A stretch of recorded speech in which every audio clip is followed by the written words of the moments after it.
Many people think of Israel and Palestine as two countries at war, with this one, a state for Jewish people, occupying this one here, where Palestinians live.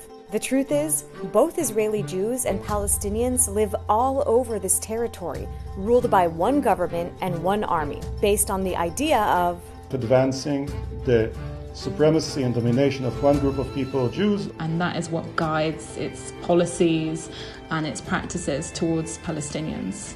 In other words, apartheid.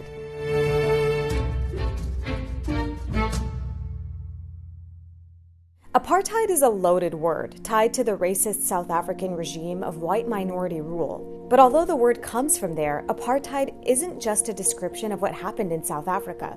It's actually a crime against humanity under international law. In 2021, Human Rights Watch accused Israel of carrying out apartheid. It based this accusation on the 1973 Apartheid Convention and the 1998 Rome Statute, which say that three elements have to occur for the crime of apartheid to apply. They are an intent by one group to dominate the other, systematic oppression by one racial group over another, and one or more inhumane acts, like denying people the right to leave and to return to their country, expropriation of landed property, and the creation of separate reserves and ghettos. So let's see if any of these apply to Israel's rule over Palestinians. About half of the people that live here under Israel's rule are Palestinian, and the other half are Jews, like myself. For those 7 million Israeli Jews, almost the entire land is one space. Whether they're here, or here, they have the same rights, privileges, and legal status. They can move freely, vote in the same elections, and live under the same laws. The boundaries are invisible to them. But for the 7 million Palestinians, the boundaries are very visible. Whereas this is essentially one space for Israelis, Palestinians have been divided into 4 areas. Each area gets a different colored ID card issued by Israel, and your life and rights are determined by that ID card. In Gaza, Palestinians have no freedom of movement and are under a complete Israeli blockade. Israel no longer has soldiers inside Gaza, but it controls every aspect of life from the outside. People in Gaza have no civil or political rights. They've got no say in the Israeli government that controls them. Palestinians in the West Bank also have very limited freedom of movement, with their population divided into 165 disconnected cantons, cut off by Israeli military checkpoints, walls, settlements, and other infrastructure. They also have no civil or political rights in Israel. In East Jerusalem, Palestinians generally have more freedom to move, but Israel can take away their right to live in the city. They can't vote in Israeli elections, and Israel also bars them from taking part in Palestinian politics. Palestinians who are citizens of Israel can travel relatively freely, but they face restrictions on where they can live. They can vote in Israeli elections, but face legalized discrimination. Yara Hawari is a Palestinian with Israeli citizenship. This ID system, it penetrates, all areas of life, where you live, where you study, what you work, etc. Even the more intimate areas of life, such as who you marry. That's because for the most part, a Palestinian can't pass on their ID status to their spouse. And this has huge implications on where they can live. Many indeed actually end up leaving and choosing to live abroad because it is that difficult. On rare occasions, Palestinians are able to change their ID, but only in one direction. So for instance, if a Palestinian from East Jerusalem moves somewhere else inside the West Bank, they could lose their residency in East Jerusalem. And Israel, since it's considered that a downgrade, then that's a direction that would be feasible. And further down the line, again, from Israel's perspective, if West Bankers move to the Gaza Strip, then that's a direction that Israel will accept, but not in the opposite direction. So while Palestinians are granted different rights based on their IDs, nowhere do those rights match those of Israeli Jews. Looks like we can check off at least one of the elements required for apartheid to apply. When Israel was founded in 1948, 700,000 Palestinians had fled or been forced out. The result was that the new state had a Jewish majority.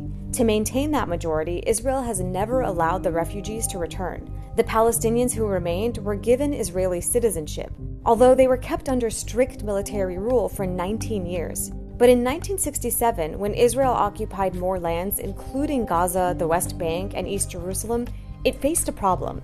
It wanted the land, but didn't want the Palestinians on that land.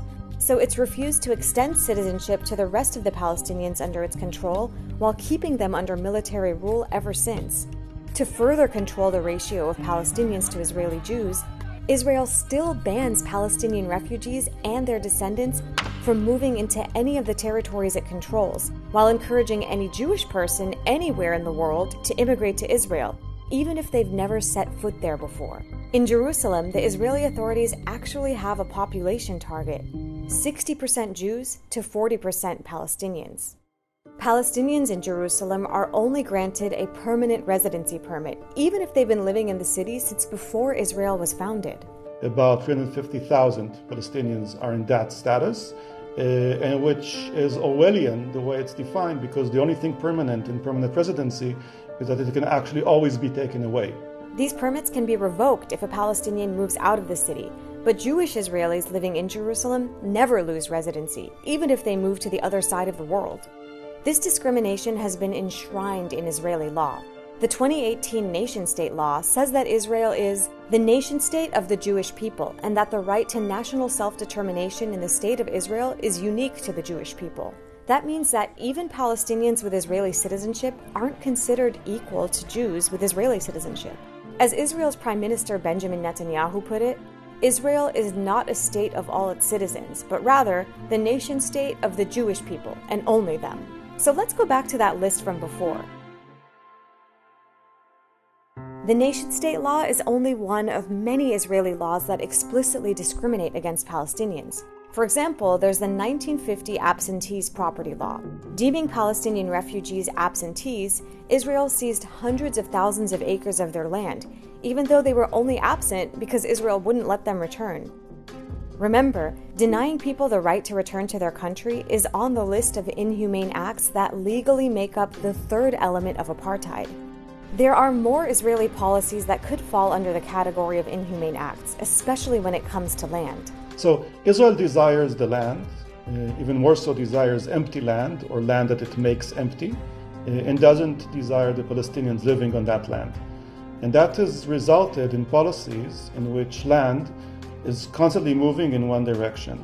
Land that used to be Palestinian becomes state land, and then that land is allocated for the development of towns and communities for Jewish citizens. And yes, expropriation of land is also an inhumane act. So let's see what that looks like on the ground. Across the entire territory, Palestinian communities are overcrowded and surrounded by Jewish-only communities. It's the same type of practice of encircling Palestinian communities so that they can't expand, cutting them off from one another. It's a continuous practice that began in 1948 and was expanded to the West Bank in 1967. The Israeli state prioritizes Jewish development in places where it wants to restrict the growth of Palestinian communities, with the government keen to Judaize areas like the Galilee and the Negev. Israeli politicians frequently use that term to Judaize an area, in other words, to ensure Israeli Jewish dominance in a particular area, where the government has a concern over the Palestinian demography. And in any other context, this would be condemned as, gross ethnic engineering. It's in its basic laws, which is essentially the Israeli constitution. The land is deemed for the Jewish people, not the Israeli people, but the Jewish people. In fact, only 3% of the land inside Israel's 1948 borders is allocated for its Palestinian citizens. Meanwhile, hundreds of new communities have been built for its Jewish citizens, many on the ruins of destroyed Palestinian villages. Plus, there's the 200 illegal Jewish settlements that have been built across the West Bank as well. At the same time, thousands of Palestinian homes have been demolished or are under threat of demolition, having been built without permits because Israel rejects most Palestinian building applications. Meanwhile, in the Negev desert, the Israeli government wants to maximize the land available for Jewish development, so it has tried to force Palestinian Bedouin citizens into small townships by demolishing their homes and not allowing them to connect to the water and power grids. One village, El Araqib, has been demolished more than 180 times. Now, just across the Green Line, a similar struggle is taking place in the village of Susia, which is in the West Bank, just south of Hebron. And it too has faced a series of mass demolitions by authorities in an attempt to establish Israeli Jewish control over the area. Looks like we can check off another one of the criteria for apartheid. Israel has total control of this entire territory. Even in Gaza and the West Bank, which have some limited autonomous Palestinian administration in place, Israel controls the borders, trade, resources, water, electricity, the airspace, the electromagnetic spectrum, the population registry, and more.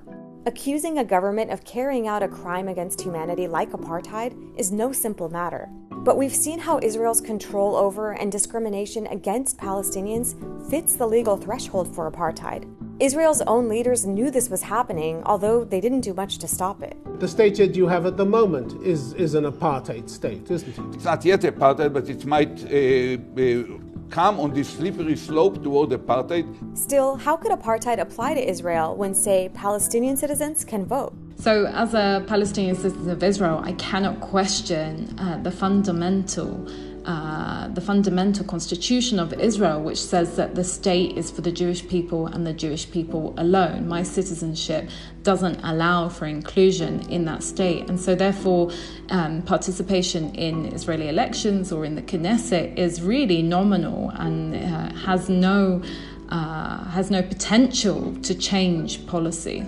Another argument against the accusation of apartheid is that the occupation is only temporary, and when it ends, Palestinians will rule themselves.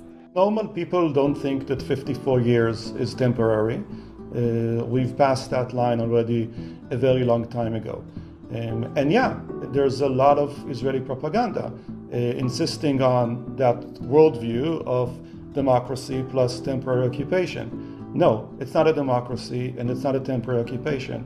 It's one regime between the river and the sea, and that regime is apartheid.